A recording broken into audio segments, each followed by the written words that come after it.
रामायण हमें सिखाती है जीवन में क्या करना चाहिए। महाभारत हमें सिखाती है जीवन में क्या नहीं करना चाहिए। और श्रीमद् भगवत गीता हमें सिखाती है जीवन कैसे जीना चाहिए। नमस्ते, मेरा नाम है खुशी पवार। दोस्तों, आज आप जानेंगे भगवत गीता सीरीज के दूसरे अध्याय के बारे में। इस अध्याय में अर्जुन अपने सम्मुख उत्पन्न स्थिति का सामना करने में स्पष्ट रूप से अपनी असमर्थता को दोहराता है और युद्ध करने के अपने कर्तव्य का पालन करने से मना कर देता है।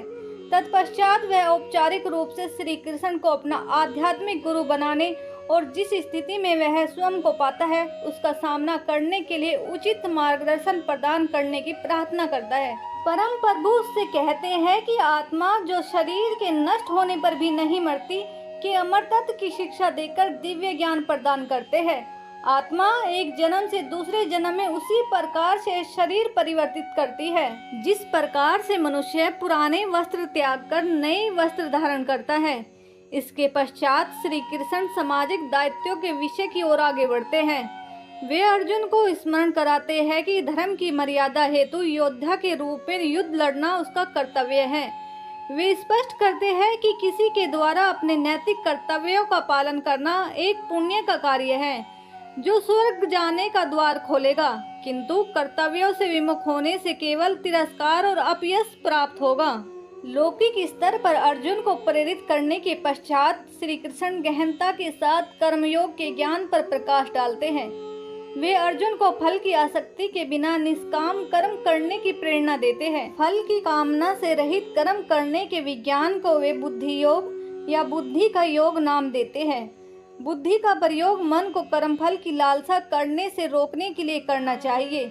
इस चेतना के साथ संपन्न किए गए कर्म बंधनयुक्त कर्मों से बंधन मुक्त कर्मों में परिवर्तित हो जाते हैं। अर्जुन दिव्य चेतना में स्थित मनुष्य के लक्षणों के संबंध में जानना चाहता है।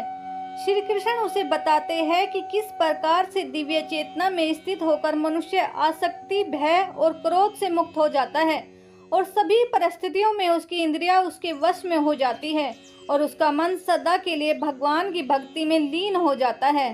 अब वे कर्मानुसार स्पष्ट करते हैं कि किस प्रकार से मानसिक संताप, काम वासना और लोभ विकसित होता है और किस प्रकार से इनका उन्मूलन किया जा सकता है। संजय ने कहा, करुणा से अभिभूत मन में शोकाकुल और अश्रुओं से भरे नेत्रों वाले अर्जुन को देखकर श्री कृष्ण ने निम्न वर्णित शब्द कहे। परमात्मा श्री कृष्ण ने कहा, मेरे प्रिय अर्जुन, इस संकट की घड़ी में तुम्हारे भीतर यह विमोह कैसे उत्पन्न हुआ? यह सामान्य लोगों के अनुकूल नहीं है। इससे उच्च लोकों की प्राप्ति नहीं होती, अपितु अपयश प्राप्त होता है। हे पार्थ, अपने भीतर इस प्रकार की नपुंसकता का भाव लाना तुम्हें शोभा नहीं देता।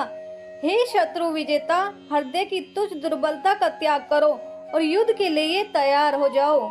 अर्जुन ने कहा, हे मधुसूदन, हे शत्रुओं के दमन करता, मैं युद्ध भूमि में कैसे भीष्म और द्रोणाचार्य जैसे महापुरुषों पर बाण चला सकता हूँ जो मेरे लिए परम पूजनीय हैं। ऐसे आदरणीय महापुरुष जो मेरे गुरुजन हैं, उन्हें मारकर सुखपूर्वक जीवन व्यतीत करने की अपेक्षा तो भीख मांगकर इस संसार में जीवन निर्वाह करना अधिक श्रेष्ठ है। यदि हम उन्हें मारते हैं तो उसके परिणाम स्वरूप हम जिस संपत्ति और सुखों का भोग करेंगे वे व्यर्थ होंगे। हम यह नहीं जानते कि इस युद्ध का परिणाम हमारे लिए किस प्रकार से श्रेष्ठ होगा, उन पर विजय पाकर या उनसे पराजित होकर। यद्यपि उन्होंने दशराज का पक्ष लिया है और अब वे युद्ध भूमि में हमारे सम्मुख खड़े हैं, तब भी उनको मारकर हमारी जीवित रहने की कोई इच्छा नहीं होगी। मैं की कर्तव्य विमूढ़ हो गया हूँ और गहन चिंता में डूबकर कायरता दिखा रहा हूँ। मैं आपका शिष्य हूँ और आपके शरणागत हूँ। कृपया मुझे निश्चय ही यह उपदेश दे कि मेरा हित किसमें है।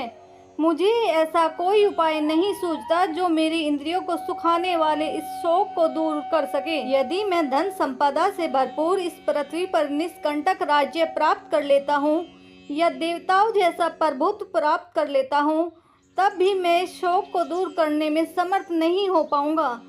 संजय ने कहा, ऐसा कहने के पश्चात गुडाकेश शत्रुओं का दमन करने वाला अर्जुन कृष्ण से बोला, हे गोविंद, मैं युद्ध नहीं करूंगा और शांत हो गया। हे भरतवंशी, तत्पश्चात दोनों पक्षों की सेनाओं के मध्य शोकाकुल अर्जुन से कृष्ण ने प्रसन्न होते हुए ये वचन कहे। परम भगवान ने कहा, तुम विद्वतापूर्ण वचन कहकर भी उनके लिए शोक कर रहे हो जो शोक के पात्र नहीं है। बुद्धिमान पुरुष न तो जीवित प्राणी के लिए शोक करते हैं और न ही मर्त के लिए। ऐसा कोई समय नहीं था कि जब मैं नहीं था या तुम नहीं थे और ये सभी राजा न रहे हो, और ऐसा भी नहीं है कि भविष्य में हम सब नहीं रहेंगे। जैसे देहधारी आत्मा इस शरीर में बाल्यावस्था से तरुणावस्था और वृद्धावस्था की ओर निरंतर अग्रसर होती है, वैसे ही मृत्यु के समय आत्मा दूसरे शरीर में चली जाती है। बुद्धिमान मनुष्य ऐसे परिवर्तन से मोहित नहीं होते। हे कुंती पुत्र, इंद्रिय और उसके विषयों के संपर्क से उत्पन्न सुख तथा दुख का अनुभव क्षणभंगुर है। ये स्थायी न होकर सर्दी तथा गर्मी की ऋतुओं के आने जाने के समान है। हे भरतवंशी, मनुष्य को चाहिए कि वह विचलित हुए बिना उसको सहन करना सीखे।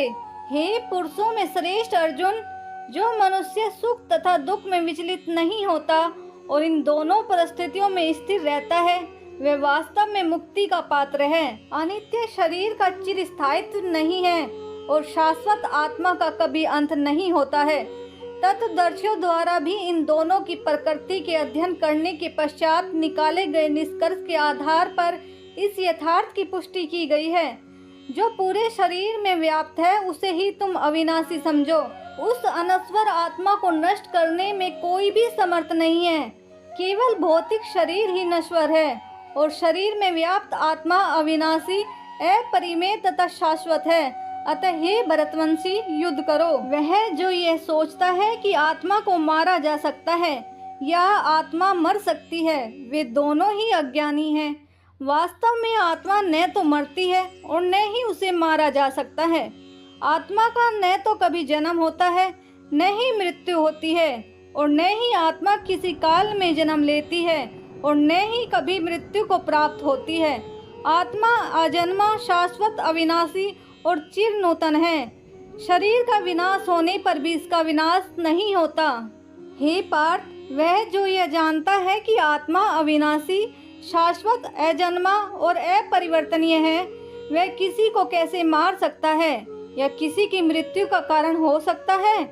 जिस प्रकार से मनुष्य अपने फटे पुराने वस्त्रों को त्याग कर नए वस्त्र धारण करता है, उसी प्रकार मृत्यु होने पर आत्मा पुराने तथा व्यर्थ शरीर को त्याग कर नया शरीर धारण करती है। किसी भी शस्त्र द्वारा आत्मा के टुकड़े नहीं किए जा सकते। न ही अग्नि आत्मा को जला सकती है, न ही जल द्वारा उसे गीला किया जा सकता है और न ही वायु इसे सुखा सकती है। आत्मा अखंडित और अज्वलनशील है। इसे न तो गीला किया जा सकता है और न ही सुखाया जा सकता है। यह आत्मा शाश्वत, सर्वव्यापी, अपरिवर्तनीय, अचल और अनादि है। इस आत्मा को अदर्श्य, अचिंतनीय और अपरिवर्तनशील कहा गया है।